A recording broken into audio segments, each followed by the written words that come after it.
சுரேஷுக்கு உன்னால ஒரு நல்லது நடக்கும்னா அ- அதை ஏன் நீ செய்யக்கூடாது? நீ எதுவும் பண்ண வேண்டாம். என்கொயரிக்கு போனா மட்டும் போதும். 2 பேரும் கல்யாணம் பண்ணிக்கிட்டத ஒரு முக்கியமான விஷயமா எடுத்துப்பாங்களாம். சுரேஷுக்கும் வேலை கொடுத்துருவாங்களாம். வேலை இல்லாம சுரேஷ் ரொம்ப கஷ்டப்படுறான். உனக்கு சுரேஷ பத்தி ஒரு பார்வை இருக்கும். உனக்கும் அவனுக்கும் நிறைய சண்டை, மனஸ்தாபம் எல்லாம் நடந்திருக்கு. நீ அந்த நோக்கத்தோட தான் அவனை பாப்ப. ஆனா எனக்கு அவன் அப்படி இல்ல. அதுக்காக சுரேஷ் மேல கோவம் இல்லைன்னா நான் சொல்ல மாட்டேன். தங்கராஜன் கூட சேர்ந்துக்கிட்டு எங்க வீட்டை பத்தி பேசினது, என் அம்மா தம்பிய அவமானப்படுத்தினதுன்னு கோவப்பட நிறைய விஷயம் இருக்கு. அதெல்லாம் போக போக உனக்கே தெரியும். ஆனா அது எல்லாத்தையும் தாண்டி அவன் என் புருஷனோட தம்பி. என் புருஷனுக்கும் அவனை ரொம்ப பிடிக்கும். என் குடும்பத்தை தான் அவனுக்கு பிடிக்காதே தவிர சுரேஷ் என்கிட்ட நல்லா நடந்துப்பான். அண்ணி அண்ணின்னு என் பின்னாடியே வருவான். எனக்கு ஏதாவது பிரச்சனைனா ஓடி வந்து நிப்பான். இந்த வீட்டுக்கு நான் கல்யாணம் பண்ணிட்டு வந்தப்போ யாருமே என்கிட்ட பேசல. இப்ப நீ எப்படி இருக்கியோ அப்படிதான் நான் அப்ப இருந்தேன். சுரேஷ் தான் முதல்ல என்கிட்ட வந்து பேசினான். என்னமோ எனக்கு அவன் மேல ஒரு பிரியம். அவன் ரொம்ப நல்ல பையன் மதி. என்னைக்கு இந்த தங்கராஜ் அண்ணா அவனுக்கு வேலை வாங்கி கொடுத்தாரோ அப்பல இருந்துதான் அவன் இப்படி மாறிட்டான். அவர் நமக்கு வேலை வாங்கி கொடுத்தவர்னு அவர் சொல்றதெல்லாம் செய்யணும்னு அவர் பின்னாடியே ஓடினான். அவர் சொல்றத கேட்கலன்னு வையேன், அவன் ரொம்ப நல்ல பையன், ரொம்ப மரியாதையான பையன். நான் அவனுக்கு சப்போர்ட் பண்றேன்லாம் நினைக்காத. அவனுக்கு வேலை கிடைச்சா அவனுக்கு மட்டும் இல்ல, உங்க 2 பேருக்குமே நல்லது. வேலை கிடைச்சா அவன் சந்தோஷமா இருப்பான், நல்லா இருப்பான். உன்னால முடிஞ்சா அவனை மன்னிச்சிரு மதி. மன்னிக்க முடியாத தப்பதான் அவன் பண்ணிருக்கானான்லாம் தெரியல. நீ கொஞ்சம் யோசிச்சு நல்ல முடிவா எடு மதி. அவனுக்கு வேலை கிடைச்சா நிறைய விஷயங்கள் மாறும். உங்க 2 பேருக்குள்ள இருக்கிற பிரச்சனையும் சரியாகும். உன்னால முடிஞ்சா அத செய் மதி.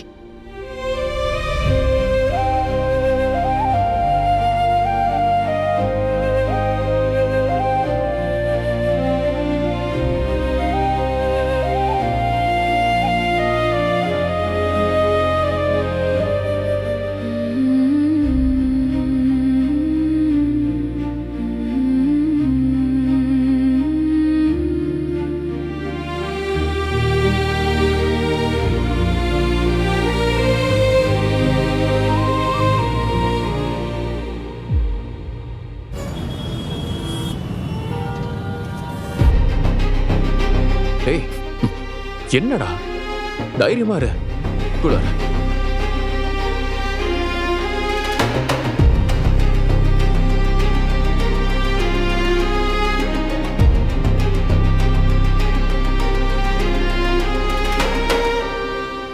மதி,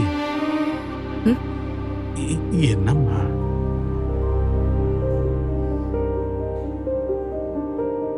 சார் உங்களை உள்ள கூப்பிடுறாரு. நீங்க இருங்க. சாரை மட்டும்தான், நீங்க வெயிட் பண்ணுங்க. மேடம் நீங்களும் தான்.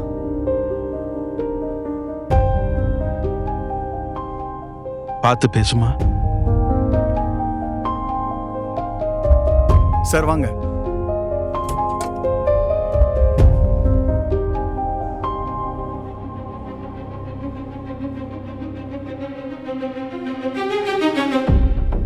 உட்காருங்க. Thank you ma'am. Thank you sir.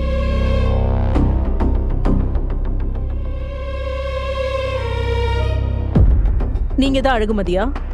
ஆமா. உங்க 2 பேருக்கும் கல்யாணம் ஆயிடுச்சா? ஆமாம் சார், கல்யாணம் ஆயிடுச்சு. இவர் மேல எஸ்பி ஆபீஸ்ல கம்ப்ளைண்ட் கொடுத்தது நீங்க தானே? ஆமா. காலேஜ் ஸ்டூடெண்ட்டா அடிச்ச விஷயத்திலையும் நீங்க இன்வால்வ் ஆயிருந்தீங்கல்ல? சார், எங்க 2 பேருக்கும் ஏற்கனவே சின்ன பிரச்சனை இருந்துச்சு. அந்த கோவத்துல அழகுமதி வாண்டடா பர்பஸா என் மேல கம்ப்ளைண்ட் பண்ணிட்டாங்க.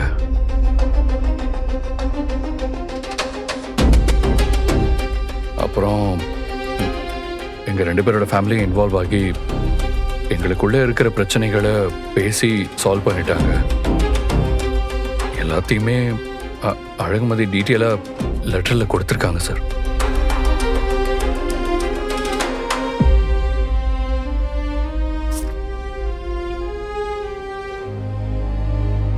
இந்த லெட்டர் நீங்க கொடுத்தது தானா?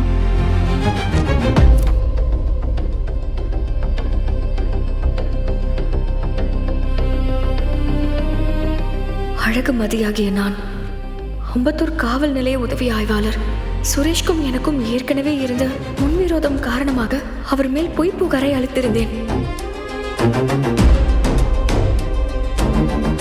எங்கள் 2 குடும்பத்தினரும் பேசி எங்களிடையே இருந்த பிரச்சனையை சரி செய்து விட்டனர். 2 வீட்டாரின் சம்மதத்துடன் எங்கள் விருப்பத்துடனும் நாங்கள் திருமணம் செய்து கொண்டோம். அதனால் உதவி ஆய்வாளர் சுரேஷ் மீது கொடுத்த அனைத்து புகாரையும் நான் திரும்ப பெற விரும்புகிறேன். அவர் மேல் நான் வைத்த குற்றச்சாட்டுகள் அனைத்தும் முன்விரோதம் காரணமாக வைத்த பொய்யான குற்றச்சாட்டுகளே. எந்த தவறும் செய்யாத உதவி ஆய்வாளர் சுரேஷ் மீது நான் வைத்த குற்றச்சாட்டுகளுக்கு வருத்தம் தெரிவிக்கிறேன். பொய் புகார் அளித்ததற்கு மன்னிப்பு தெரிவிக்கிறேன்.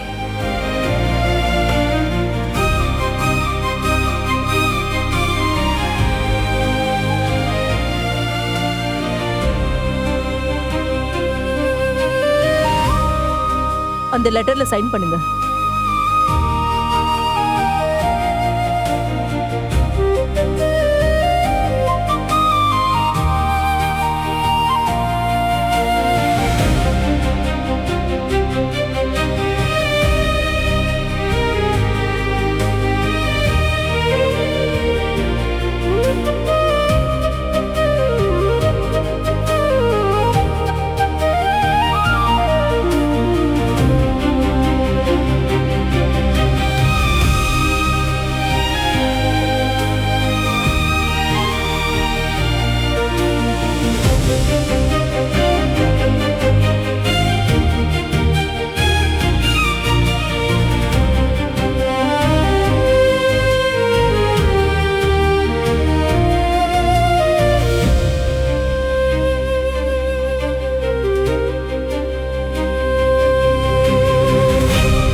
ஒரு காலேஜில் வேலை செய்யறீங்க.